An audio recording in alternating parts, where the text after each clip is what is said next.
Hello, how's it going? This is my King of Games Infernity deck. I've got some notes on the side here on stuff like how difficult I felt it was, that sort of thing. That's there for if you want to pause and read it over, otherwise I'm just going to get straight into the explanation of my card choices.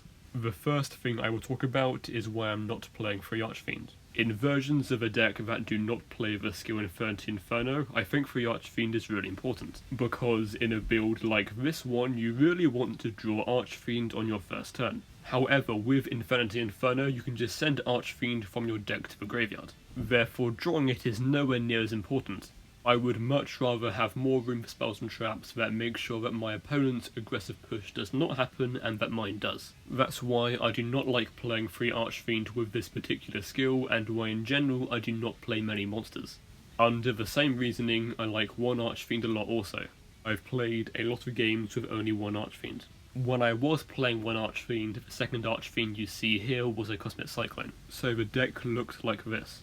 The reason why I put in the second Archfiend is because the deck can play through certain interruptions a little bit better when there's another one in the graveyard. Which I get may sound like a little bit of a contradiction, because if that's the case, why not play free? The thing is though, is that I view the second Archfiend as more of a toolbox option, as opposed to me playing the second copy for the purpose of me trying to draw it in my starting hands more often. Because with the skill Infernity Inferno, the only Infernity monster that you're really trying to draw into is Mirage. Drawing Archfiend, Necromancer or Avenger is not bad because that lets you do more combos with 100 Eyes, but when you are playing this skill, drawing these monsters is much less important. I talked for a while there about not playing Free Archfiend because it's not a very common deck building choice. Moving on to the tuner monster that I chose to play, I feel like when you build a deck like this, you have an option between Beetle and Avenger.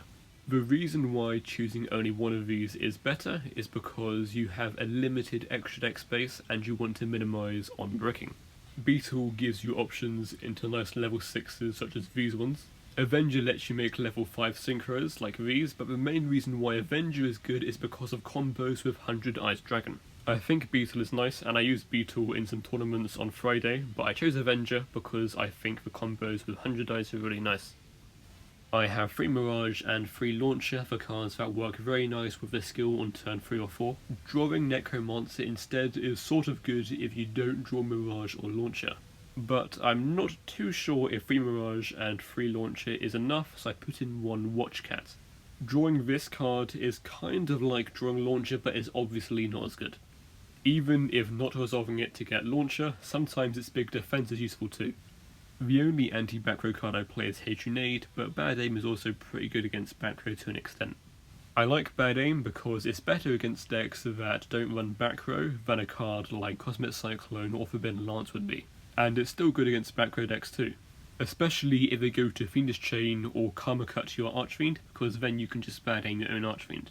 In my climb, I didn't feel like I faced many heavy back row decks, but I felt like it was enough to where playing Trunade and Bad Aim would be good. A lot of the decks I was facing, like Blackwing, were quite weak to Floodgate, so that's why I play 3 of that. For the Infernity traps, I play only 1 barrier and 1 break. I only play 1 break for a similar reason that I don't play many Infernity monsters. I'm not trying to draw barrier and break in my starting hand, but instead because they're a part of a deck's engine. Drawing them in the starting hand is not too bad, but there are better cards I would rather be drawing. Moving on to the extra deck, Vermilion is pretty important because of Avenger. You can do stuff like 100 Eyes copy the effect of Necromancer to then bring back Avenger to then make Vermilion. Doom Dragon comes up a lot because even though it cannot attack after the effect is being used, it can be laddered up into Vermilion and brought back with Launcher, Necromancer and Mirage. Dark End is pretty important to deal with stuff like Sun Saga and Winder, and so I feel like that leaves the last 2 spots down to level 5 synchros. I'm pretty comfortable with one of them being Amatrix, but for the last spot I find myself going back and forth a little bit between Hagoita and Armades. I like Hagoita because it can stop your opponent when they try to synchro summon, and freeing up a zone can sometimes be quite helpful too. I've enjoyed playing Infernity and I look forward to continue doing so. In the days to come, I shall be bringing you more videos on this deck and other decks from the new box. The rest of this video will be gameplay with music. I hope you've enjoyed so far and or found stuff to be useful. If you have any questions, feel free to put them in the comments and I will get back to you as soon as I can.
Catch you one more time.